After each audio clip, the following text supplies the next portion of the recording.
Hey everyone, welcome to this week's episode of Hormonally Speaking. We are rounding out the year with a really fun episode because this is something that unfortunately, this is happening for more people, is that they are dealing with what we'll call unhealthy homes and things coming up in their home that they realize aren't really good for them.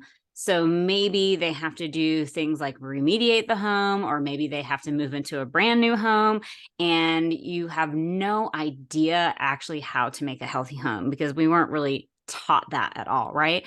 And as we talk about with hormones, it's not just the food that you eat, it's not just the products that you use, but it's most certainly the home environment, right? And all the chemicals that can impact our hormones that we are sort of breathing in and dealing with on a daily basis in our home. So that's why I'm so excited to speak with today's guest, Ashley Spanovich, who is the founder of Awakening Spaces, which is a consulting firm that supports health conscious individuals and those who have been impacted by mold, chemicals, and EMFs to create safe, nurturing spaces. Whether you're renovating, building new, or looking to improve your existing space, they are there to help you navigate the massive project you're taking on by looking at your environment holistically and outlining the steps that you need to take so that you can feel confident that your home is supporting your health and you can get back to your life. Welcome, Ashley. Hi, thanks for having me on. This is such important work, because as I mentioned to you when we were talking beforehand, that I'm seeing things like mold, come up in my practice a lot these days. And, most people aren't even aware. Maybe they're aware that mold's not a good thing, but they have no idea that their house might have mold in it, and that they're trying all these other things and they're not getting better. And then, the EMFs too, that's a whole other thing that, so many women struggle with sleep in particular, and they wonder why. I mean, there can be lots of reasons, but the EMFs definitely can add to that. And so there's just with our current way of living, there's a whole new way that we have to approach being in our homes, right? Right. So let's talk a little bit about some of the big things that people need to be concerned with when trying to make their home healthy. Yeah. So first I want to share too that you're totally right with, I don't think a lot of people have the awareness of the home and how it impacts the health. I can tell you from my personal experience, I lived in moldy homes all through college, and Mm-hmm. what was important to me then was being with my friends, Mm-hmm. having fun, Cheap living in rent. cheap rent. And I remember my mom coming in to move me into my first house I lived in. And she was like, "It smells like mold in here." And she was Mm. very concerned. And I was like, "What are you talking about? No big deal." And she's like, "Well, that'll make you sick." And Mm-hmm. behold, I Mm. was sick. I had a lot of like the allergy type symptoms that you Yep. get from mold, but I was like, I'm fine. Probably was drinking too much or stayed Yep. out too late or whatever. Yeah. And yeah, so it wasn't until after college that I really started putting those pieces together and Mm-hmm. recognizing the impact that it had on my health. But some of the biggest things that I've learned are, chemicals can impact our health and really disrupt our hormones. Mm-hmm. And mold is actually a huge problem, and it can colonate in our bodies, and it can, it can build up over time if we're not doing stuff to actively detox and support our body from it. And Mm-hmm. something I learned on my journey, which at first, when I began all this, was electromagnetic radiation, and so Mm-hmm. that's what is EMFs, is Mm-hmm. electromagnetic fields, and that's another thing that I realized farther along my journey. It took me a lot longer to really understand that one and Yeah. really, I don't know, cope with the fact that that could actually be impacting my health. Right. Right. um, I think that one for people is a lot more vague than something like Yeah. mold, which you can see, Yep. or something like chemicals off gassing, which you can kind of smell. Mm-hmm. Um, Mm-hmm. but I didn't realize all this until after college. I had been healthy all through college. I got out of college. I had horrible brain fog. I had Mm. chronic fatigue. I had memory loss that was really, really scary. Wow. Mm-hmm. I'd be standing in front of somebody who I knew and knew their name and could not remember their name. And it was horrifying. I thought I had early onset dementia. And so that's what really started leading me into how to live a healthier life and really taking control of that. Mm-hmm. And I started doing all these different diets. I was vegan. I tried them all. Mm-hmm.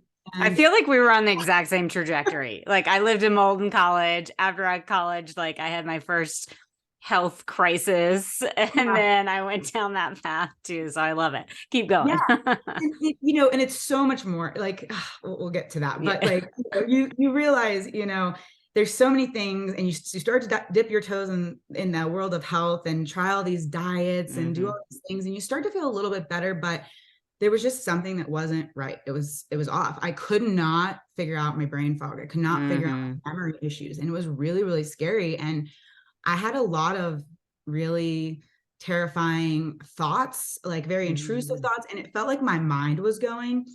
But I also had horrible stomach issues, always digestive upset, didn't matter what diet I was doing or, how good I looked on the exterior. I was like, you're so healthy. What are you look talking about? great. Yeah. You look great. And I'm like, I don't feel good. Yeah. So I started, I was working as a licensed interior designer in architecture firms in the commercial world. And simultaneously, I was going through this health journey thinking I'd leave and become a health coach and quit all this. And then I found a functional practitioner who said, hey, let's test you for mycotoxins. And I had no concept of what that was.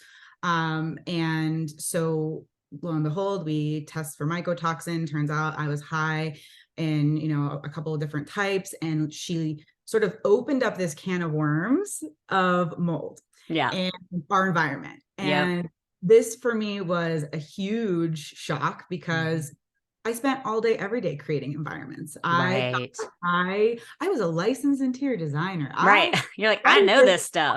Like, I just thought, how could this be? And I just remember the gut-wrenching feeling of like, okay, what now? And who do I call? And what does this mean? And then it's just like a domino effect of, well, what about all these other spaces I'm designing? And in addition to the mycotoxins, we also found high levels of different chemicals in my body that are, wreaking havoc on my hormones. And then at the same time, she goes, and oh, by the way, you should also avoid your computer because you gotta avoid EMFs. Oh, and no. like, what?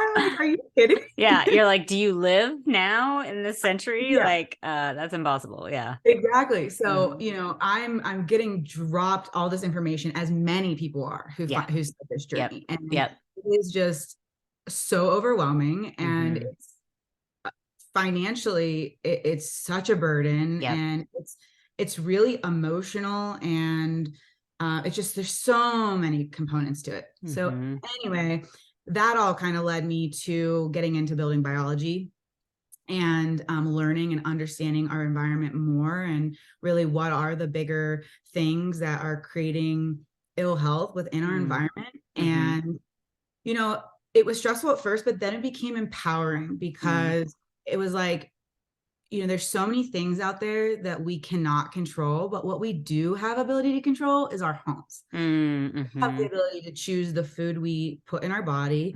We have the ability to choose what we bring into our homes. And if we're renovating or remodeling, we have the ability to choose what building materials we're going to use. And that is really empowering if you know the right things to do, of course. So that really kind of led me to, once I knew this information, it was like, I couldn't go back. I just couldn't continue doing what I was doing.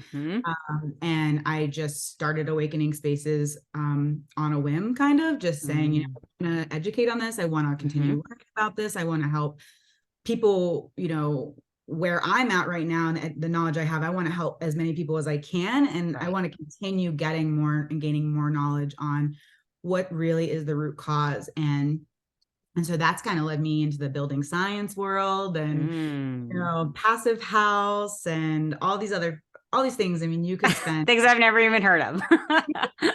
we could spend so long talking about all the different niches out there, people who are really focused on the environment and wanting to make it a comfortable place for people, building durable homes. Mm-hmm. And so anyway, all of this has led me to really trying to support people along that journey of, starting over and building new, and how can we do it better? Yeah. And, do it for our children, do it for our families. 100%. So where do you tend to begin with people? What is kind of the most sort of important? Because obviously we have, you brought up the financial aspects of getting healthy. And I know that just in the functional nutrition world that I work in, and so of course, when we're talking about homes and everything, sometimes people are like, okay, I can do this one thing to my home or my new home. What is kind of the most important, and then walk us out from there. Yeah. I think that it really depends on the person, Mm, because a lot of people are coming to me at different stages of mm, their life and yep, where they are. yep, Some people are coming to me, they have, mast cell activation, chronic inflammatory response syndrome, and mold is top priority, number one. yeah, You know, that is the main focus. yeah, But other people are coming and they're just really health conscious, and they mm-hmm, want to just build healthier homes and use healthier materials. And, so it really depends on the person, mm-hmm, mm-hmm, as what is the most important thing to them. So it's very unique. And I like to try to understand where people are coming from, and mm-hmm. then use that as information to know how to move forward. Makes The sense. other big thing I like to focus on or share with people and educate people on at the beginning is just knowing that our homes are only one piece of the puzzle. Mm-hmm, You know, a healthy environment is very important, but also, cleaning up your environment and doing all these things alone isn't going to be the key to your optimal health. mm-hmm. I found along this journey that, eating the right food, moving your body, getting outside, and working on emotional and Yeah, nervous system, that yep, aspect is huge. And I yep. like to encourage people to do that at the very beginning, because Mm. that supports you throughout the whole process. Building and renovating is stressful. Yeah. Taking up all of your belongings is stressful. Right, right. But if you can do some things alongside that to make sure that you're supporting your nervous system Yeah. and your emotions and your mental health and wellness throughout that process, then it's going to be a lot easier. And I think you're going to end up being a lot more successful, because I think that if we don't feel safe in our body, we might never feel safe in our home. So I like to really push that one at the beginning. Okay, I just have to say I love that. I think that's amazing because I talk about all the time with my clients and on the podcast, foundations of health, right? Like eat, sleep, get outside, move your body, hydrate. It's like we so often when we want this magic pill, and it's like it comes back to those things again and again and again. If you don't have those dialed in, then nothing else is really going to work for you. And you can make things worse by trying to do all these other things. And like you just talked about your nervous system, I mean, so much in our, especially when it comes to hormones in our culture, the stress that we are under impacts our hormones so much. So when you're talking about, like you said, I mean, I think they talk about moving being like one of the top stressors of the lifetime, right?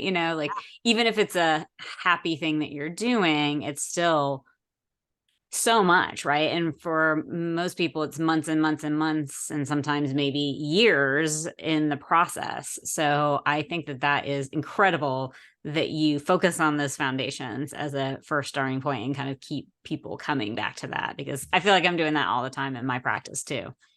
Yeah, Yeah. it's so important. And our homes are equally important. I don't mean to dismiss that I think the home isn't as important as all these other things, but Mm-hmm. it's all equally important. And so Mm-hmm. it's just a good reminder. And it can be really easy to hear from a practitioner that there's mold in your home and it's making you sick. And then you get so fixated on it's my home, it's my home, it's my home, it's my home. Mm-hmm.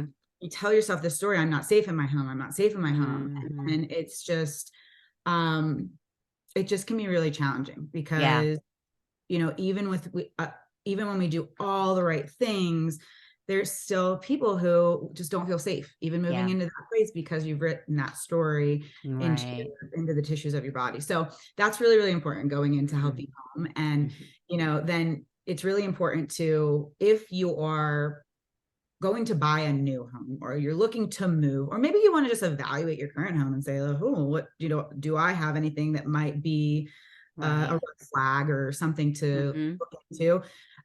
Then that's where we can kind of come in and say, okay, well, if we're trying to find a home that has good bones, there's certain things we can look for to kind of Mhm. identify whether or not this home is going to have a water issue, which is Mhm. essentially a mold issue. Mhm. Going to be, have a chemical issue, or if there's going to be exposure to electromagnetic radiation. And so, um, yeah, those Can are sort we of, can we yeah. talk about those three? Because, for people that don't really know much about any of those and how to look for those, Mhm. and who they should be hiring to look for those kinds of things. Can we talk about each of those for the mold? You said mold. What was the second one? I forgot. Chemical. Chemical. Yeah. And then the EMFs. So, Yeah. yeah, I'd love to dive into So where to start? Because again, that. on, depending on where you're at, let's say you found out you have mold and in your home, and you're now deciding to move into a new home. Hmm. If you're looking for a new home, you want to make sure that it has the right inspection. So with Hmm. mold is tricky. Mold can be, people think of mold as something that happens in these older homes that just haven't been maintained. But the thing is, it can really happen in any home, Hmm. new homes as well. If you have Hmm. plumbing in your built environment, then Hmm. there's potential for a leak. And so you could have water damage. And Hmm. that stuff can happen behind your walls and you really don't know that it's there, and everything can look beautiful. I've had clients who've had these multi-million-dollar homes that are gorgeous, and they Mm. send me pictures of their home, and you would never know. You Yeah. would just, you're like, this is Well, gorgeous. right. And it can be in the HVAC system too, right? Like completely, you don't even see it Nope, you and don't it's see it, coming. you Yeah. don't smell it. Yeah. Visual inspection can take you so far, but and that's where like the building science aspect comes in a little bit, because without seeing the water damage, without smelling the water damage, you can, and something I'm trying to work on getting better at and noting is, you can look at how things are built and say, okay, well, when it rains, for instance, where is the water draining? How is it getting Mm. out of the wall system? This tells me that there's going to be a higher potential for water damage in the walls, Mm.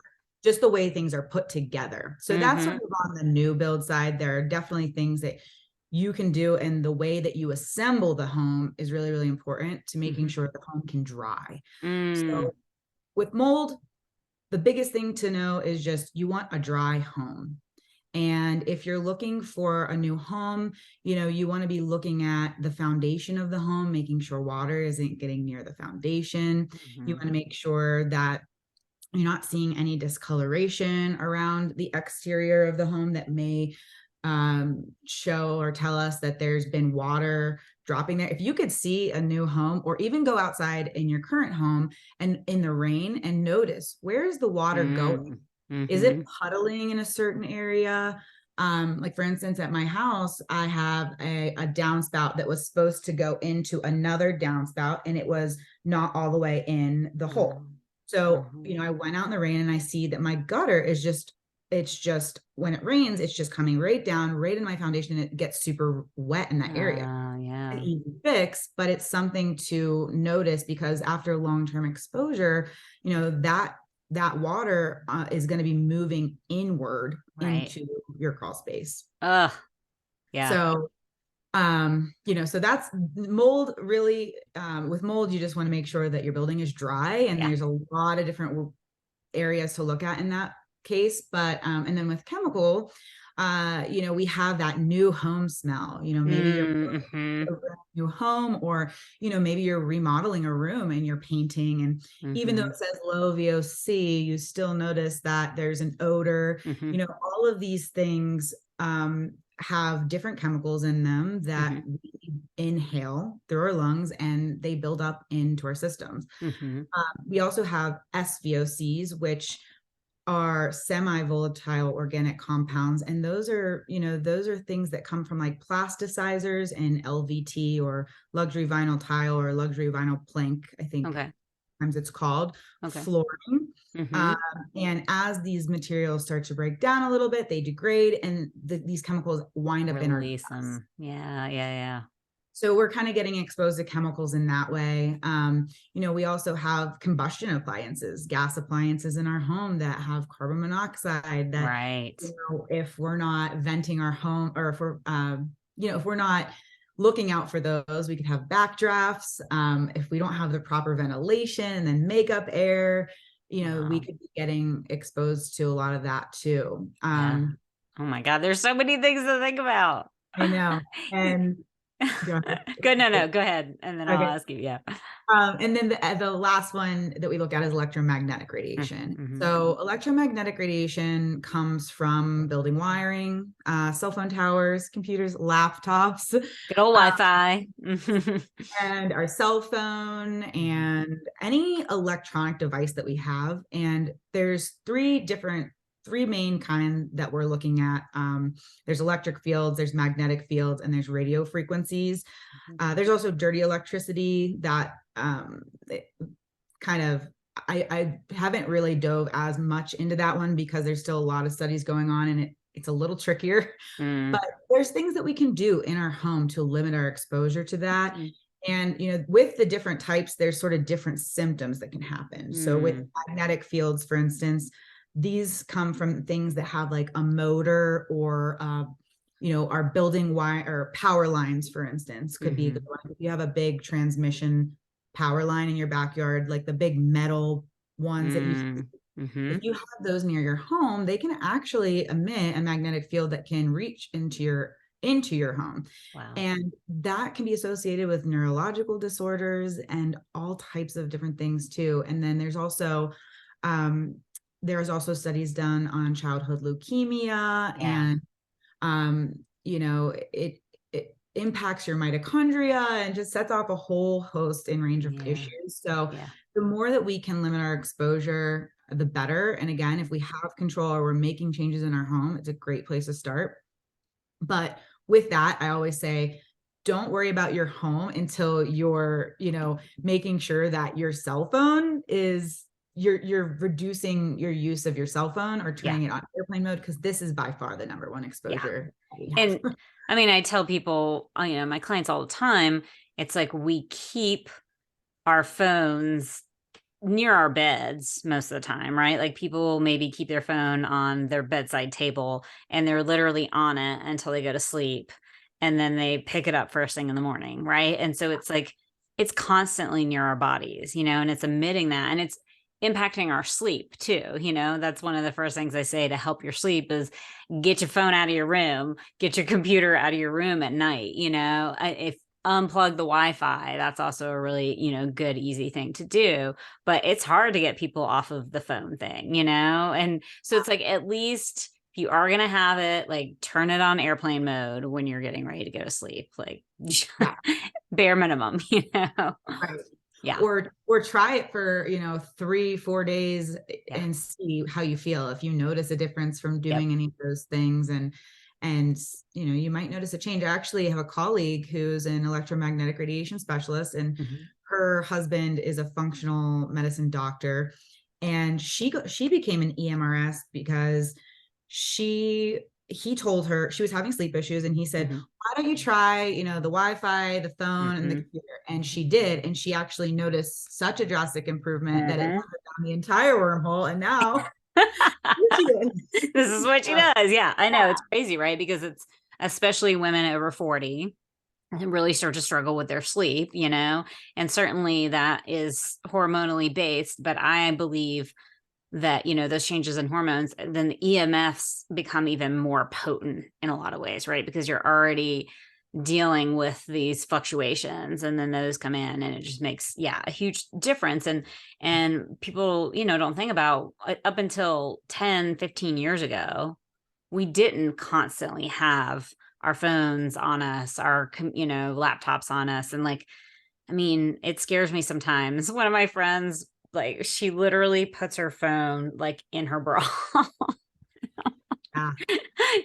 Please stop doing that, and people put them in their pockets, and you're like, you're getting that right up to very sensitive areas, and so we Oh my just have to be super aware that, these things, and I know there's a lot of people out there that don't believe the connection between EMFs and issues, including cancer, but there's actually lots of research out there, there God. really is. And so it is I think an industry thing that is trying to keep up that idea that they're not harmful, right? And the reality is we're not going to be able to get away from them all. So we have to do what we can to protect ourselves. And certainly getting it out of our room at night is one of the easiest places to begin.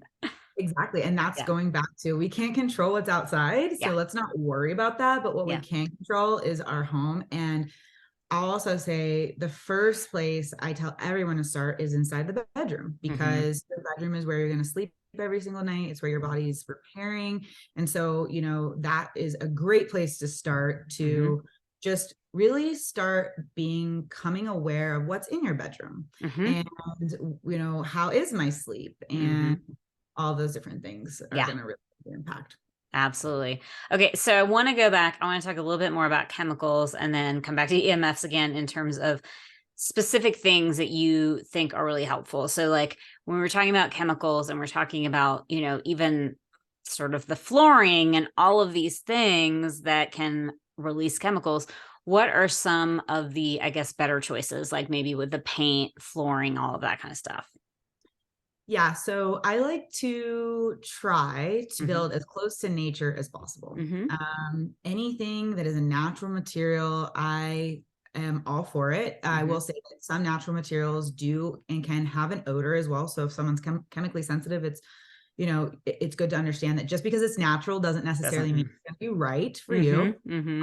But in terms of flooring, solid wood floor is really great and really beautiful. Tiles, natural stones, all those things be really great options.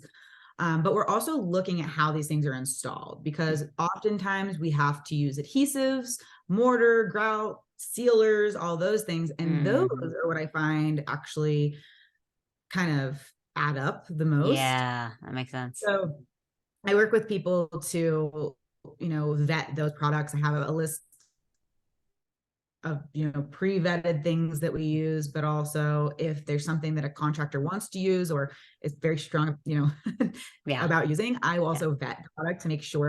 There's different programs that I can use that help me understand what the chemicals are. And there's a website called Pharos that you can put in the chemical name, and then it will show any studies that have been done in relation to that chemical in terms of, aquatic toxicity, human health, endocrine disruption, things like that. What was the name of that website? I'm gonna write that down. Pharos, Pharos. Okay.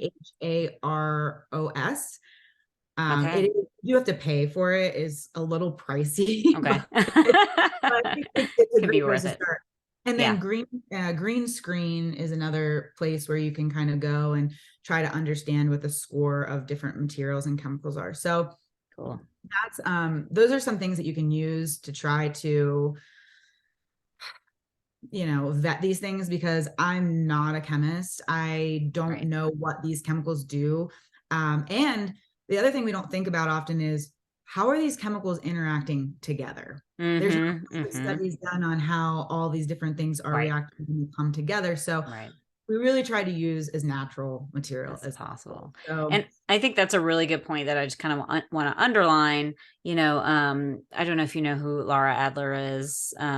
Okay. So, she talks about how, so many things are, I don't want to say they're trying to get away with stuff, but like, they're like I forget what the term is, but the minimum or the minimum, I guess, allowed, and that shouldn't be an issue, right, of a chemical. And it's like this low level has been shown to be safe, essentially, right? But what happens when that low level is consistent over a long period of time. And then you add that to like 5 other low level chemicals, right? We Exactly. don't know that, like you said, that hasn't been studied. And so it only makes sense that, our poor bodies that Mhm. are being bombarded with these chemicals all the time, that it's not gonna be good over time. Uh-huh. Yeah. Yeah. And I love Laura. Has so many great, she's very science-based, and Mm-hmm. she has a really great course too. I think like talking toxins, that I looked into doing at some point, just because she's got such an extensive knowledge. So that's Yeah. another great resource for Yes. chemical, Yep. you know. Absolutely. Yeah. She's got it down. Um, um, go ahead. no, that's okay. Okay. I forgot what I was gonna No, say. that's all right. So, okay, that was a great place to start with the chemicals and things in your home. So let's talk about the EMFs. So Yeah. beyond sort of what we talked about, moving things out of your room, turning off the Wi-Fi, I know a lot of people ask me, are there any good products that are going to help protect you from the Wi-Fi or Yeah. protect you from, all of it coming in?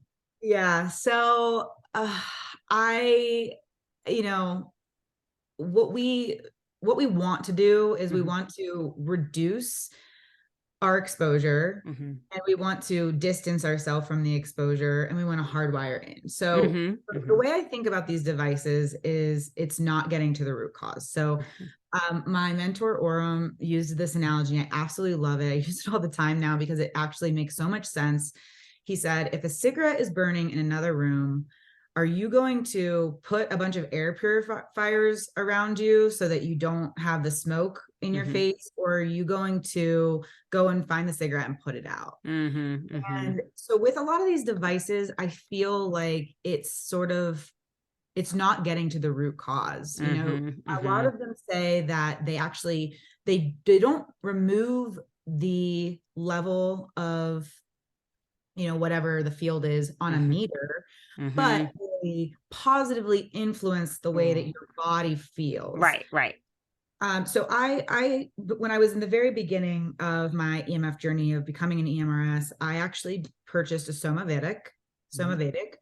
And at first, so I have kind of mixed feelings about this, because at first I got it and I passed a parasite and I thought, oh my gosh, Uh-huh. I'm having detox Yeah, yeah.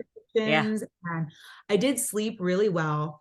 But I've had it for, I don't know, couple years now, Mhm. and I don't really notice anything. Mm. So I don't know if it does work. I don't know how long that lasts, and I'd be curious Mm. if Mhm. studies on if it's really lasting a long time, Mhm.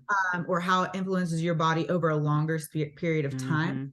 And it still did not change my meter. And if Mhm. anything, it actually added more levels to my meter, because the electric fields from the actual device Right. got hotter. And now we have dirty electricity in my walls. So I don't really know how I feel about it. Yeah.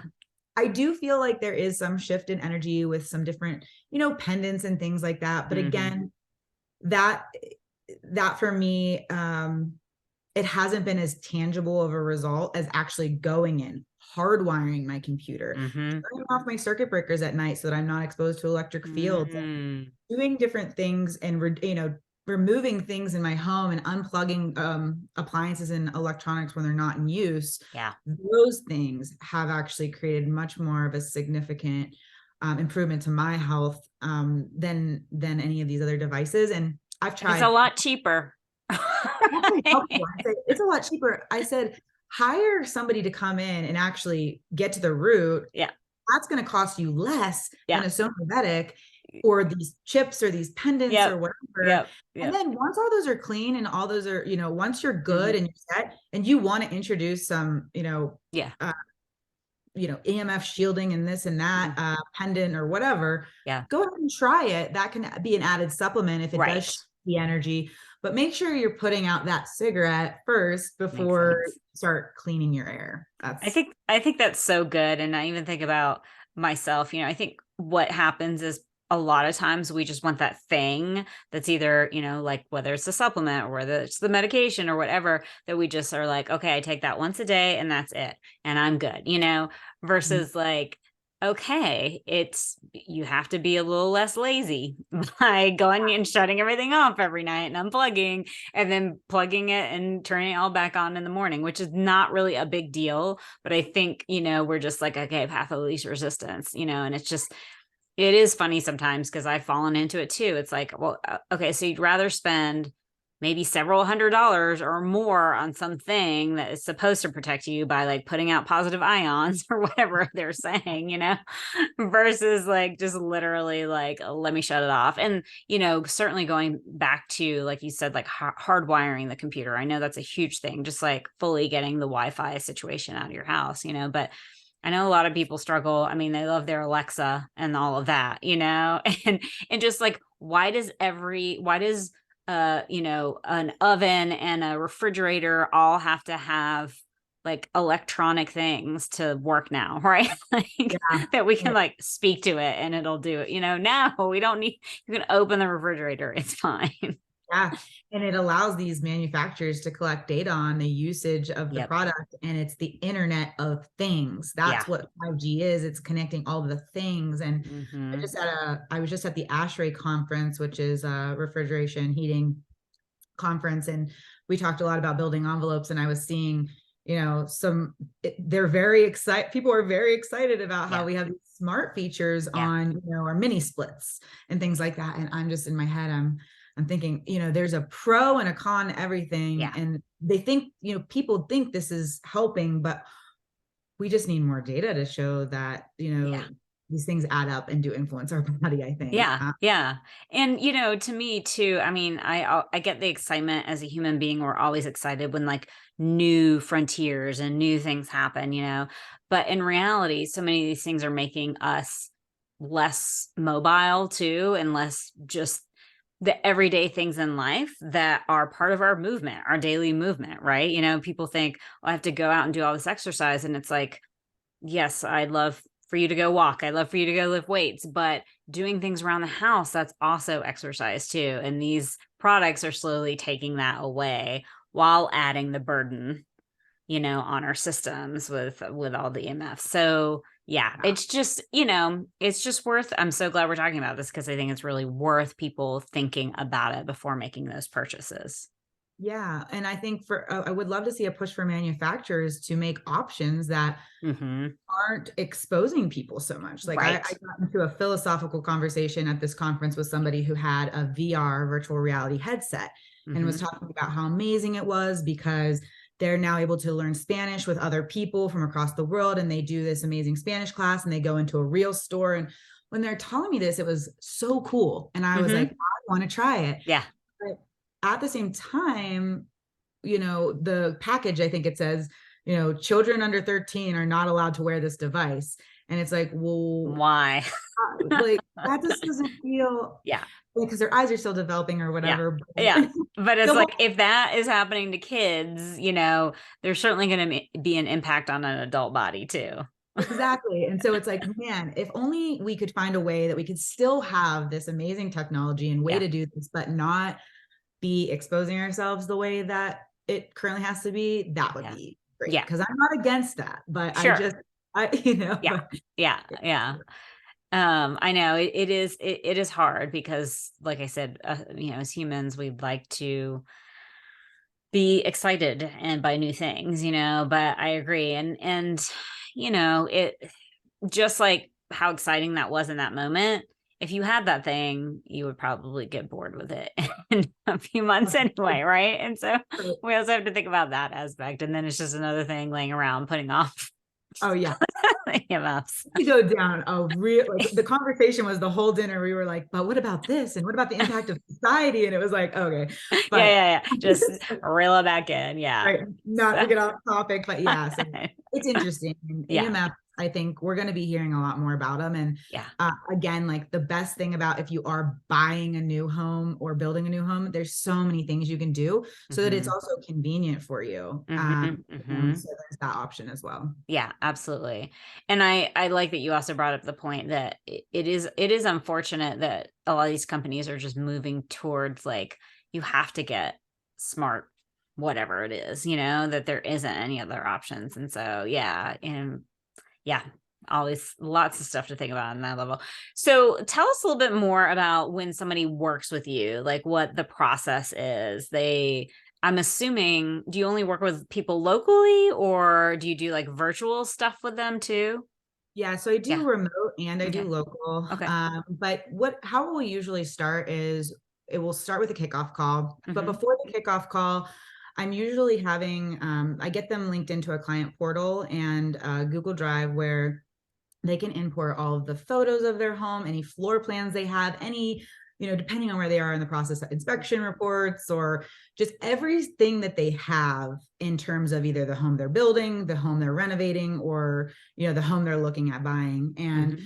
so I go through that and I look at everything holistically and I put together a risk assessment of things that I see that I think can be improved Mm-hmm. and who I think could be a great addition to the team. Because the thing is, there's going to be a lot of, if you really want a healthy home, there's usually going to be a lot of different people on the team Mm-hmm. because one person should not be doing everything. No. I will not claim to be doing everything. Yeah. You Yeah. want to, you might want a mechanical engineer who has a Mm. old background, or, a building envelope specialist, so that you Mm-hmm. can make sure that your building envelope is going to be great. And you really, those two people, it'd be great if they're boots on the ground, and can actually be going out on site when those things are getting installed, so that that things are getting done right. Mm-hmm.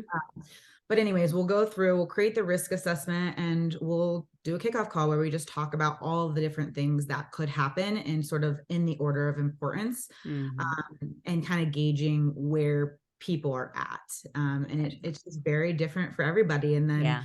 from there, it's, conversations with the contractor and everyone else on the team and getting everyone looped in. And I have a conscious construction guide that I have outlined. So for new projects, the contractor can read through that, or the architect that's working on the project, and they can say, okay, these are the things we need to be considering. And then if there's anything that needs to get included into the specifications, for the building drawings, that can be included into the language there. And then Nice. really it's just a lot of back and forth Yeah. and whatever people need. Yeah.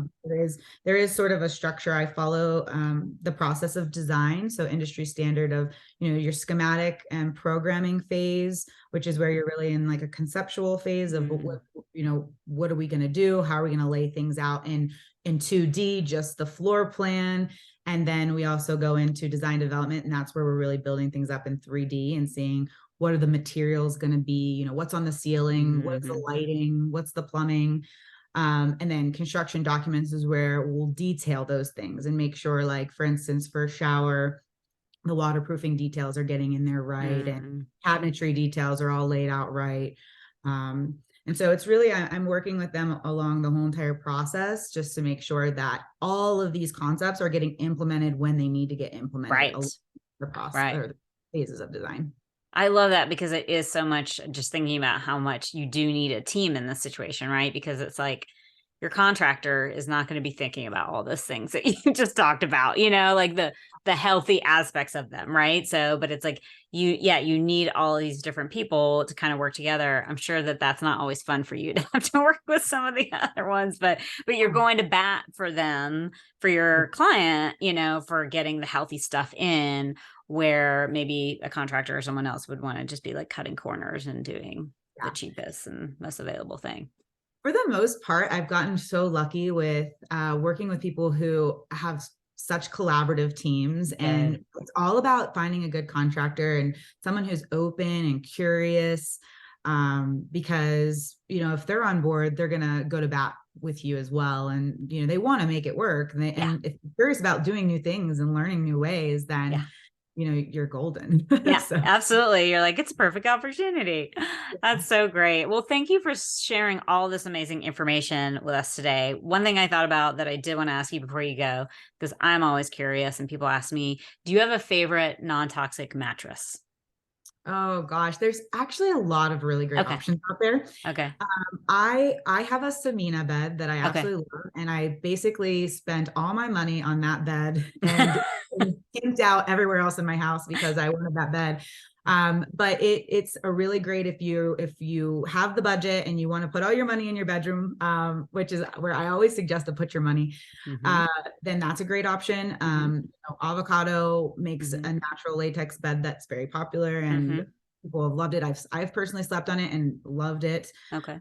Naturapedic has one. Mm-hmm. I'm trying to think of some other really good ones. If anyone is out there looking for a bed, I have an entire mattress document that I'd be happy to send. Oh, cool. So just DM me on Instagram at Nice. Awakening Spaces, and I'd be happy to share that with you. Oh, that's so great. Yeah, because I feel like that's a big one. And for those that don't know, the mattress can be a big issue, right? Because it has flame retardants in it. There's lots of chemicals that are in our mattresses, and you got to think you sleep on that for hopefully at least 8 hours a night, for how many years. And so it is, I feel like when you have the budget to do it, a good thing to invest in a really high quality non-toxic mattress. Yeah, definitely. And your face is this close. Yep. It's all up in there. And I mean, everything, you're just like, okay, I'm all laying on it. So thank you for sharing that. And thank you for a document on that too. That's awesome. Yeah. I do want to share with natural latex mattresses, though, you do want to make sure that they're getting ventilation underneath the mattress, really any mattress, but with the natural materials too.